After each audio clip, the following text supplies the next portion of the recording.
My name is December James. I'm the voice of the saint and sinner. I speak for followers of Christ who fall short, still show up, and still choose him. Not because we're perfect, but because he is. And this is my testimony. Towards the end of our relationship, like I said, she was suspecting me of cheating. And I was fully eyebrow deep in this spiritual warfare. But like I said, absent of a relationship with God. So I didn't really have weapons to really fight it.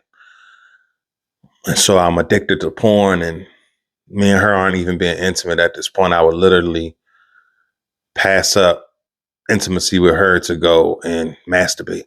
And so, like I said, she at this point, of course, is sensing it. She knows something is up. But she didn't come and ask me or inquire with me about it. She instead chose to invade my privacy and to look through my phone and my computer and try to find whatever proof she was looking for. And at this point, I hadn't stepped outside of our relationship yet. And so once I gained that knowledge that she was snooping around my stuff, in a way I felt disrespected, I felt betrayed. And it also led me into that often felt feeling of not enough. It's like here I am battling this lust, the spirit of lust, and I'm in spiritual warfare, and I'm trying everything I know to do to not violate the relationship, to not violate her trust. And she invades my privacy in that way. And honestly, in that moment, I was done. And one regret that I used to have that God has since helped me to forgive myself of and release myself from the shame and guilt of was that when I confronted her about her going through my things, she had asked me if I still wanted to be with her. And the honest answer was no, but I wasn't honest. And I told her I did want to still be with her, and I stayed with her, even though I knew I no longer wanted to be in a relationship. And that was a regret that I held for a long time. And I held the guilt and shame of that for a long time, a very long time. And because of that, it caused a lot of unnecessary pain and hurt. And yeah, it was just bad. So fast forward a couple months, this woman at my job, who I'm growing very fond of, we're starting to flirt more and more. And one day, she writes down her phone number on this Post-it note, hands it to me and says, "Don't say I never gave you nothing." And boy, it was off to the races from there, I won't lie. In the following couple days or so, I would use the number. We would begin talking. And it was weird to me because she was aware of my relationship and the fact that I had a child and all these things. She knew. Because I never hid my child. I never hid my relationship. But she entertained me anyway. And I entertained her anyway, And she would even ask me, like, why are you doing this? Why are you risking what you got to do this. And I would tell her, like,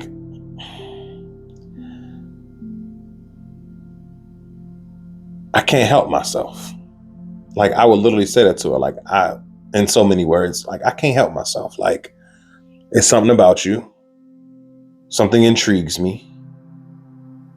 I'm not really there for real. You know what I'm saying? I'm there more because I gotta be, not because I want to be, And yeah, I'm just, something about you has my attention. And she said something to me, and she was like, well, she didn't say it to me then, but she said it to me later. She was like, I wasn't in a place to tell you no. I wasn't in a place to turn you down because I was hurting myself from my past relationship. And so one thing leads to another, and we wind up dealing with each other sexually. And I'm cheating on the mother of my child. And so this goes on for months. This goes on for about 4 or 5 months. And one day,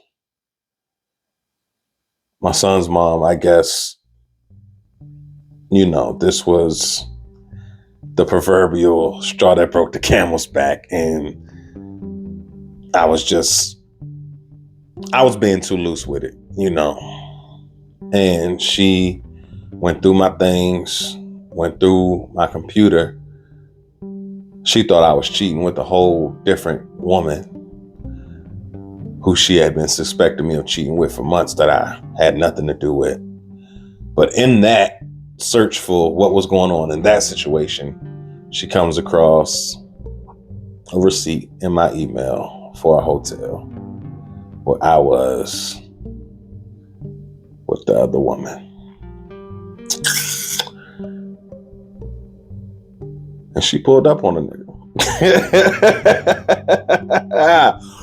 I'll never forget that morning. I'll never ever forget that morning. I've never had pie on my face like that. Boy, oh boy, oh boy. Because up until that point, you couldn't tell me nothing. Like, I thought I was the man. Like, I got Slim at home with my baby, and then I got this PYT, and we out here running the fun and gun offense.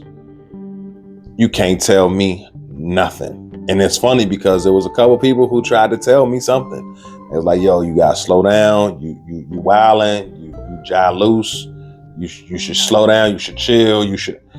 And I wasn't hearing nothing because, once again, the ego was being fed. I wasn't feeling like I wasn't enough in this time,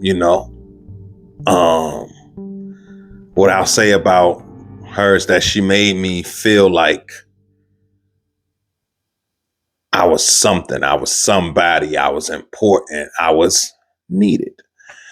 And we had such a crazy bond so quickly. Like, it was like almost overnight. It was just like we connected so much. Even in that time, I think about the spiritual gifts that I have and how I was tapping into them, not even realizing that that's what I was doing. So I can see a lot of things in the spirit, right?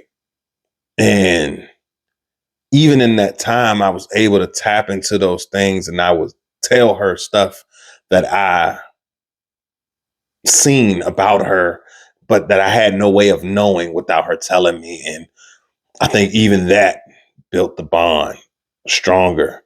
But nonetheless, she pulls up on us, get confronted, caught red-handed. I try my best to lie my way out of it. Doesn't work, of course. Once again, me not being honest, I try to salvage whatever is left of the relationship, knowing that I was done.